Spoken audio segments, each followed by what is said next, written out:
दोस्तों, आज हम बात करेंगे एक ऐसे महान व्यक्ति के विषय में जिनका निजी जीवन संघर्षों से भरा था, फिर भी उन्होंने अपने लक्ष्य को नहीं छोड़ा। कितनी भी बुरी से बुरी परिस्थितियों में वह आगे बढ़ते रहे।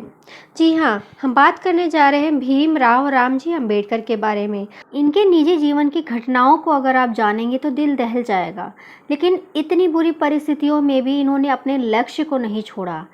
इनका मेन लक्ष्य था एजुकेशन, जो इन्होंने हर एक कठिनाई का सामना करते हुए प्राप्त किया। दलित होने की वजह से इनको किसी भी स्कूल में दाखिला नहीं मिल रहा था। इनके पिताजी ने किसी तरह से जुगाड़ लगाकर इनका दाखिला करवा दिया।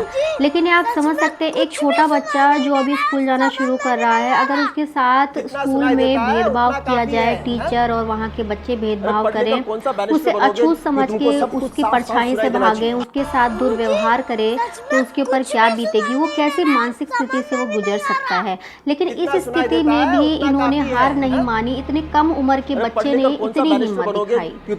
ये क्लास से कक्षा से बाहर बैठ के पढ़ते थे, जो भी क्लास में पढ़ाया जाता था उसको ये पढ़ते थे।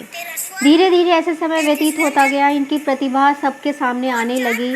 ये संस्कृत भी पढ़ना चाहते थे, लेकिन संस्कृत उस समय कहा जाता था कि अछूत लोग इसे नहीं पढ़ सकते, तो ये कक्षा के बाहर इनको निकाल दिया जाता था। लेकिन ये इतने प्रतिभावान थे कि कक्षा के बाहर बैठ के इन्होंने संस्कृत को कंठस्थ कर लिया, केवल सुनकर।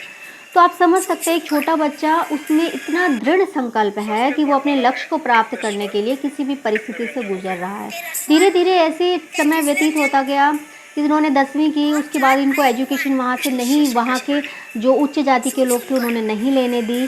ये मैं बात कर रही हूँ आज से 100 साल पहले की। 100 साल पहले दलितों के साथ कितना बुरा दुर्व्यवहार होता था, वो आप समझ सकते हैं इस छोटी सी एक घटना से जो इनके जीवन की है। ये सत्य पे आधारित घटना है। आपको बता दूं कि आगे चल के ये एजुकेशन और हायर एजुकेशन लेना चाहते थे, लेकिन इनको एजुकेशन नहीं लेने दिया, फिर भी इन्होंने हार नहीं मानी। राजा गायकवाड़ जी ने इनकी परेशानियां समझी, इनकी मदद की, इन्हें स्पॉन्सर किया। ये विदेश गए, वहाँ पे इन्होंने हायर एजुकेशन प्राप्त की। हम ये कह सकते हैं कि ये जितने एजुकेटेड थे आज के टाइम में शायद ही कोई ऐसा एजुकेटेड इंसान होगा। आपको बता दें कि ये भारतीय बहुज्ञ विधिवेत्ता, अर्थशास्त्री, राजनीतिज्ञ और समाज सुधारक थे। इन्होंने दलित और बौद्ध आंदोलन को प्रेरित किया और अछूतों से समाज में भेदभाव के विरुद्ध अभियान चलाया।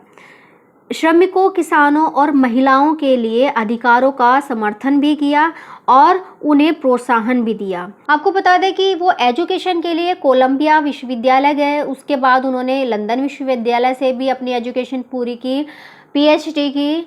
यहाँ पे इंडिया में एजुकेशन से उन्हें रोका जरूर गया, लेकिन वो उनकी एजुकेशन रुकी नहीं, वो विदेश जाके अपनी एजुकेशन पूरी करके आए। आपको बता दें, उनका निजी जीवन बहुत ही कष्टकारी था, लेकिन उन्होंने फिर भी अपना जो एम था वो नहीं छोड़ा। उनके 4 बच्चे हुए, 4 में से 3 अभाव में मर गए। उनको सिर्फ दवाइयों की वजह से उनके बच्चों की मृत्यु हो गई, क्योंकि उनका सही टाइम पे सही इलाज नहीं हो पाया।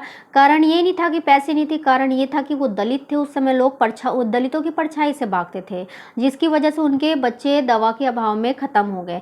उनकी पहली पत्नी भी बहुत जल्दी उनका साथ छोड़ के चली गई। दूसरी उनकी जो पत्नी थी, इनका सविता अंबेडकर जी से विवाह 1948 में हुआ था। पेशे से ये डॉक्टर थी। ये जाति की प्योर ब्राह्मण थी। 6 बहनें थी, लेकिन उस समय भी इन्होंने कास्ट को साइड में रख के इंटरकास्ट मैरिज की, किसी से डरे नहीं। समाज में बहुत सारे परिवर्तन हैं जो इनकी वजह से आए हैं। अगर हम कह सके कि आज अगर भारत में कोई दलित महिला अधिकारी है या किसी अच्छे पोस्ट पे है, तो वो एजुकेशन और औरतों को वो अधिकार वो इनकी वजह से मिला है।